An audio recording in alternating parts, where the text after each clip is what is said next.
میں ایک آپ کے سامنے موضوع رکھا تھا، میں اس کو سمیٹنے کی کوشش کر رہا ہوں، اور وہ بڑی شان والے حضرت عمر فاروق رضی اللہ تعالیٰ عنہ کا کچھ تذکرہ آپ کے سامنے رکھا، اور ان کی سیرت کے حوالے سے، ان کے کمالات کے حوالے سے گفتگو کے لیے بہت طویل وقت چاہیے ہوتا ہے کہ وہ ہستی جس سے اللہ سے پیارے محبوب نے مانگا، اور وہ ہستی کہ اللہ کے پیارے محبوب صلی اللہ علیہ وسلم کی عشق اور محبت اور اطاعت کی وجہ سے ان کی روحانیت میں اتنا اضافہ ہوا کہ وحی کے نزول سے پہلے وہ وحی کی خوشبو کو محسوس فرما لیا کرتے تھے، اور بہت ساری قرآن شریف کی آیات ہیں جن کو موافقات عمر رضی اللہ تعالیٰ عنہ کہا جاتا ہے۔ علامہ جلال الدین سیوطی رحمۃ اللہ علیہ نے باعث لکھی ہیں، شاہ ولی اللہ محدث دہلوی رحمۃ اللہ علیہ اور دیگر بڑے بڑے اولیاء اللہ نے اس سے بھی زیادہ آیات جو ہے بتائی ہیں کہ یہ آیتیں حضرت عمر رضی اللہ عنہ کے رائے کے مطابق اتری ہیں۔ حضرت عمر رضی اللہ عنہ کے رائے کے مطابق اترنے کا مطلب یہ ہے کہ اللہ کو اتنے پسند ہے، وہ اللہ کو سب کچھ پتا تھا، یہ نہیں کہ حضرت عمر نے رائے دی تو اللہ نے آیت اتار دی، اللہ کو سب کچھ پتا تھا، لیکن اللہ پہلے حضرت عمر سے کھلاتا ہے اور پھر قرآن اتارتا ہے تاکہ دنیا کو پتا چل جائے کہ عمر کا مقام کیا ہے اور عمر کی شان کیا ہے۔ بیت اللہ شریف کے سب سے پہلے دروازہ جنہوں نے کھلایا، طواف کرتے ہوئے مقام ابراہیم پہ جب پہنچتے ہیں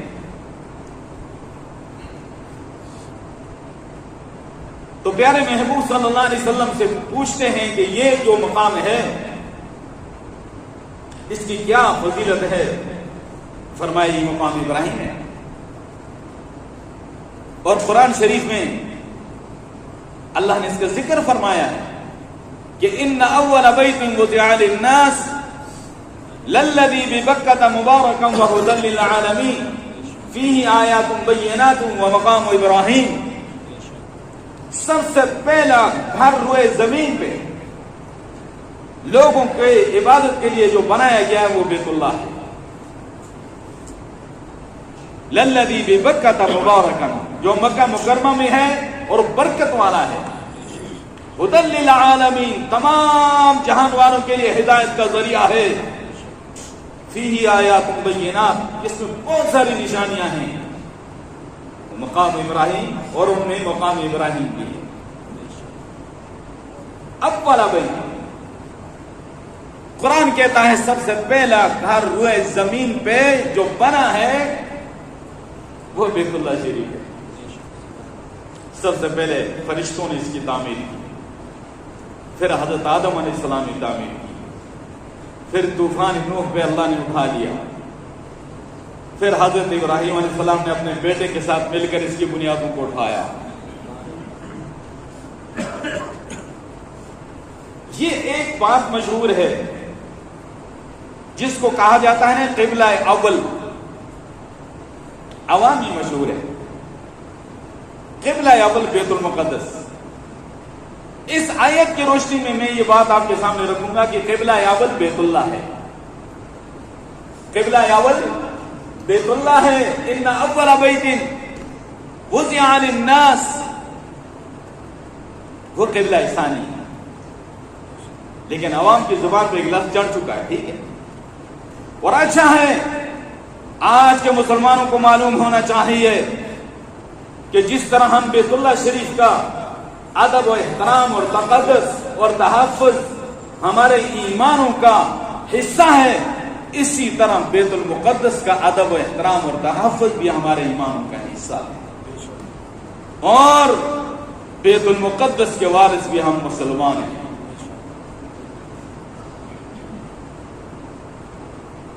تو فرمایا کہ یہ مقام ابراہیم میں اتنی فضیلت ہے تو پھر یہاں 2 رکعت نماز نہ پڑھ لی جائے؟ حضرت عمر نے فرمایا رضی اللہ عنہ پیارے محبوب صلی اللہ علیہ وسلم نے فرمایا میرے اللہ کی طرف سے حکم آئے گا تو میں وہ عمل کروں گا. ابھی وہیں پہ ہے، ابھی چکر پورا ہو رہا تھا کہ آیت اتر گئی کہ وَاتَّخِذُوا مِن مَقَامِ إِبْرَاهِيمَ مُصَلًّى، مقام ابراہیم کو تم جو ہے نماز کی جگہ بنا لو، 2 رکعتیں پڑھو. ہر طواف کے بعد، ہر چکر کے بعد نہیں، 7 چکر ہوتے ہیں نا طواف کے، وہ جب پورے ہو جائیں 7 چکر تو پھر 2 رکعت پڑھنی واجب ہے. اور اس طرح پڑھنی ہے کہ آپ کے سامنے مقام ابراہیم بھی ہو اور بیت اللہ بھی ہو. اس طرح وہ 2 رکعتیں پڑھنی واجب ہے. واجب الطواف اس کو کہا جاتا ہے. بعض لوگ جو ہیں مقام ابراہیم کے متصل عجیب عجیب جہالتیں وہاں لوگ کرتے ہیں. طواف ہو رہا ہے، مقام ابراہیم کے متصل 2 رکعت پڑھ رہا ہے. طواف کا ہجوم ہے،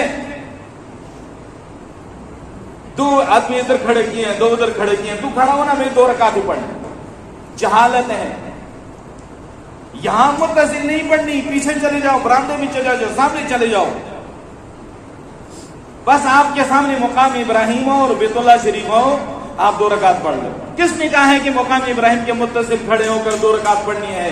طواف میں رکاوٹ ڈالنی ہے، مسلمانوں کو تکلیف پہنچانی ہے. اگر زیادہ ہجوم کی وجہ سے کچھ لے گئے تو پھر کیا ہوگا؟ وہاں شرطے والے بیچارے کہتے ہیں بھائی اللہ حاجی یہ تو یہ مقام نہیں ہے، یہاں پر تم نفل پڑھ رہے ہو، وہ سامنے جگہ بنی ہے وہاں چلے جاؤ. تو یہ 2 رکعتیں ہوں. پیارے محبوب صلی اللہ علیہ وسلم کے پاس ملاقات کے لیے مختلف لوگ آ رہے ہیں. حضرت عمر رضی اللہ عنہ نے دیکھا ہماری مائیں پیارے محبوب صلی اللہ علیہ وسلم کی ازواج مطہرات وہ موجود ہوتی ہیں. فرمایا کہ یا رسول اللہ صلی اللہ علیہ وسلم آپ کے پاس نیک لوگ بھی آتے ہیں، برے لوگ بھی آتے ہیں، نیکوکار بھی آتے ہیں، فاسق فاجر بھی آتے ہیں. میری خواہش ہے کہ آپ کی ازواج مطہرات ہماری مائیں وہ پردہ کر لیا کریں. فرمایا عمر اللہ کا حکم، اس کے بغیر کوئی عمل نہیں ہے میرا. عمر کی غیرت میں نے جب پہلے عرض کیا تھا کہ اللہ کو عمر کی غیرت پسند آ گئی. جب اللہ سے مانگے تھے نا 2 عمر، ایک عمر ابن حشام اور ایک عمر ابن خطاب، تو عمر ابن خطاب کا جو اللہ نے جس کو قبول کیا ہے وہ عمر ابن خطاب. اس کی غیرت اللہ کو پسند آئی، اس کی جرت اللہ کو پسند آئی. قرآن کی آیت بن کر اللہ کا حکم اترتا ہے یا ایھا النبی قل لازواجک وبناتک ونساء المؤمنین یدنین علیہن من جلابیبہن ذالک ادنی ان يعرفن فلا يؤذین.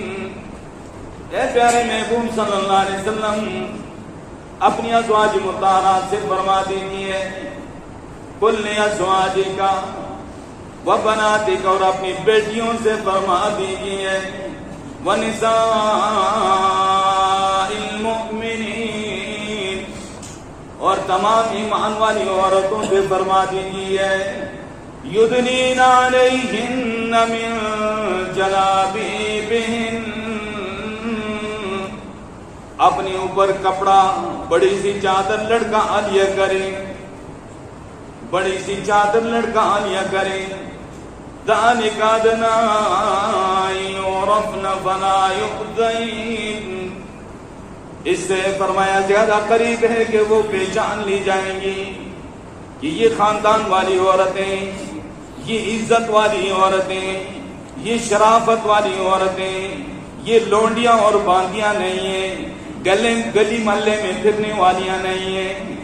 لوگوں کو پتہ چل جائے کہ خاندان والی عورتیں ذالک ادنی ان یعرفن فلا یؤذین، یہ بات زیادہ قریب ہے کہ وہ پہچان لی جائیں گی کہ یہ لونڈیاں نہیں ہیں، یہ شرافت والے، یہ خاندان والی، یہ عزت والی، یہ پردے والی عورتیں، اور جو بغیر پردے کے پھر رہی ہیں وہ لونڈیاں ہوتی ہیں، وہ عزت والی نہیں ہوتی، اس لیے فرق واضح ہو جائے۔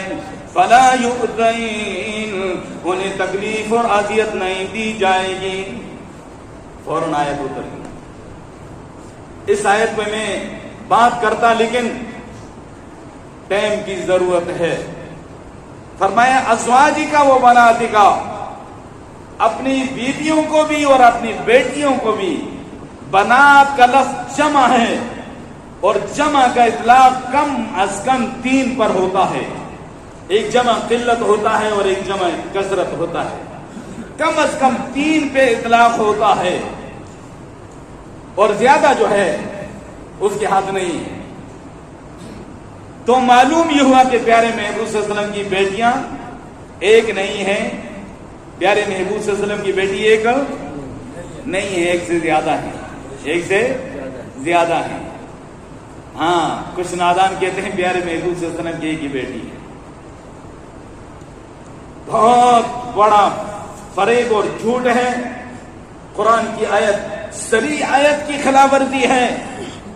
جو مرضی تعویلی کرو، پیارے محبوب صلی اللہ علیہ وسلم کی 4 بیٹیاں ہیں۔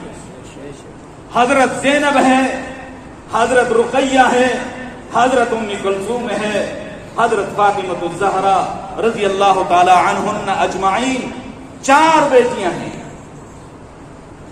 3 بیٹیوں کا انکار کر رہے ہیں۔ قرآن کہتا ہے وہ بناتی کا، اور اپنی بیٹیوں کو بھی حکم دیجئے۔ معلوم ہی ہوا کہ بیٹیاں 4 ہیں، 4۔ پھر یہ کہتا ہے پیارے محبوب صلی اللہ علیہ وسلم کی معاذ اللہ یہ جو 3 بیٹیاں ہیں جن کو تم کہتے ہو نا، یہ دوسرے خاوند سے تھی، اور پیارے محبوب صلی اللہ علیہ وسلم نے جو ہے بیوہ خاتون سے جو نکاح کیا نا حضرت خدیجہ سے، تو یہ وہاں سے ساتھ آئی تھی۔ جھوٹ کی کوئی انتہا ہے؟ اصل بیماری کیا ہے کہ حضرت زینب کے بارے میں تسلیم کر لیا جائے کہ وہ بھی بیٹی ہے، تو حضرت ابو العاص رضی اللہ تعالی عنہ کو صحابی رسول، داماد رسول تسلیم کرنا پڑے گا۔ اور جب حضرت رقیہ اور حضرت ام کلثوم رضی اللہ تعالی عنہما کو پیارے محبوب صلی اللہ علیہ وسلم کی بیٹیاں تسلیم کریں گے، تو حضرت عثمان غنی رضی اللہ تعالی عنہ کو پیارے محبوب کا 2 داماد تسلیم کرنا پڑے گا، اور وہ یہ تسلیم نہیں کرتے۔ اس لیے ان 3 بیٹیوں کے انکار۔ قرآن کی صریح آیت کے خلاف ہے۔ وہ کسی نے کہا، بہت پرانی بات ہے، استاد نے کہا اس شعر کا کیا مطلب؟ مگس کو باغ میں جانے نہ دیجیو، مگس کو باغ میں جانے نہ دیجیو کہ ناحق خون پروانے کا ہوگا۔ سوال ہے استاد کی طرف سے، کیا معنی ہے اس کا؟ ہمیں سمجھ نہیں آیا استاد جی، ہمیں تو سمجھ نہیں آیا، ہم تو طالب علم میں چھوٹے ہیں ابھی۔ فرمایا اس کا مطلب یہ ہے مگس کو باغ میں جانے نہ دیجیو، یہ جو شہد کی مکھی ہے اس کو باغ میں جانے نہ دینا، عام مکھی مراد نہیں ہے۔ وہاں جا کر باغ سے پھول، وہاں کا رس چوسے گی، اور اس سے شہد بنے گا، جو ہے شہد کا چھتا بنے گا۔ اس سے لوگ اس وقت موم بناتے تھے، موم بنے گی تو اس کے بعد موم بتی جلائی جائے گی۔ اس وقت کے لحاظ سے موم بتی جلے گی تو پروانہ جلے گا، لہذا پروانے کو بچانا ہے تو مگس کو باغ میں جانے نہ دیجیو کہ ناحق خون پروانے کا ہوگا۔ انہوں نے کہا کہ پیارے محبوب کی 3 بیٹیوں کو تسلیم نہ کرنا، ورنہ یہ جو عثمان غنی رضی اللہ تعالیٰ عنہ کو 2 داماد تسلیم کرنا پڑے گا، حضرت ابو العاص رضی اللہ تعالیٰ عنہ کو پیارے محبوب کا صحابی اور داماد تسلیم کرنا پڑے گا۔ ان کا انکار کرنا ہے تو بیٹیوں کا انکار کرنا۔ تو میں وہ آیت پیش کر رہا تھا کہ حضرت عمر رضی اللہ تعالیٰ کی رائے کے مطابق اتری. مشہور منافق جو ہے عبداللہ ابن ابی ابن سلول مر گیا. ہر موقع پہ پیارے محبوب صلی اللہ علیہ وسلم کو اذیت پہنچائی, اسلام کے لیے رکاوٹ ڈالنے کی کوشش کی, یہاں تک کہ پیارے محبوب صلی اللہ علیہ وسلم کی عزت ناموس پہ حملہ آور ہونے کی کوشش کی, تہمت لگانے کی کوشش کی. اللہ نے عرشوں سے 17 آیتیں اتار کر اما عائشہ صدیقہ رضی اللہ تعالی عنہ کی پاک دامنی میں اللہ نے عرشوں سے آیتیں اتاری. جب مرنے کا وقت آیا تو اس کا بیٹا سچا مومن مسلمان تھا, اس کا نام بھی عبداللہ تھا. یا رسول اللہ, ابا جو ہے اس کا وہ فوت ہو گئے اور ان کے جنازہ پڑھانا ہے, اور برکت کے لیے اپنا کرتا مبارک بھی آپ پیش فرما دیں. پیارے محبوب صلی اللہ علیہ وسلم نے فرمایا میرا کرتا یہ لے لو اور جاؤ میرے کرتے میں اس کو کفن دو اور میں جنازہ پڑھانے آ رہا ہوں. اٹھے تو حضرت عمر رضی اللہ تعالیٰ نے دامن سے پیارے محبوب کو پکڑا. یا رسول اللہ, میرے ماں باپ آپ پہ قربان ہوں, آپ اس منحوس کا جنازہ نہ پڑھائیے. ہر موقع پہ اسلام کے لیے رکاوٹ ڈالی, آپ کو اور آپ کے صحابہ کو اذیت اور تکلیف پہنچاتا رہا. فرمایا عمر چھوڑ دیں, میرے اللہ کا حکم نہیں آیا ابھی. اس میں کیا حکمت تھی؟ چلے گئے اور وہ جو اس کی ناپاک لاش تھی بڑا قداور تھا, لمبا تھا, اور میں کہیں پڑھ رہا تھا کہ جنگ بدر کے قیدیوں میں حضرت عباس جب قیدی بن کر آئے تو اس کا کرتا پھٹا ہوا تھا. حضور نے فرمایا کہ غیر مسلم ہے لیکن میرا چچا کو کرتا پیش کر دو. کسی کا کرتا پورا نہیں آ رہا تھا, عبداللہ ابن ابی کا کرتا پورا آیا حضرت عباس کو, اور یہ وہ بدلہ پیارے محبوب صلی اللہ علیہ وسلم نے اتار دیا. آج اپنا کرتا پیش کر دیا, اس کے لاشیں کو اٹھایا قبر میں ڈالنے سے پہلے, اور ایسے پاؤں مبارک کے بل بیٹھ کر ایسے اس کی لاش کو رکھا ایسے,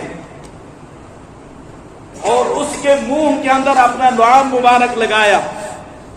اس کے بعد پیارے محبوب صلی اللہ علیہ وسلم خود اترے, اس کو قبر میں اتارا.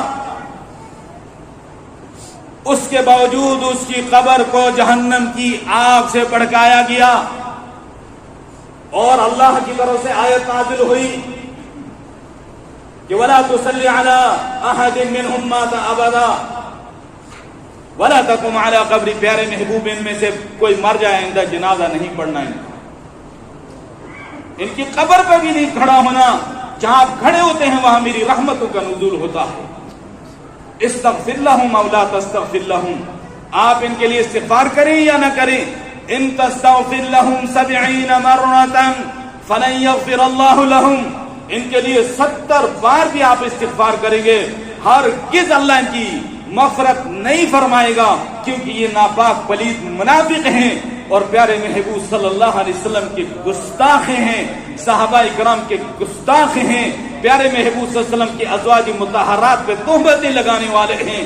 فرمایا کہ ان کا جنازہ آپ پڑھا بھی لیں, 70 بار استغفار بھی کریں, ان کی بخشش نہیں ہوگی. اللہ تبارک و تعالی ہمیں پیارے محبوب صلی اللہ علیہ وسلم کی سچی محبت نصیب فرمائے.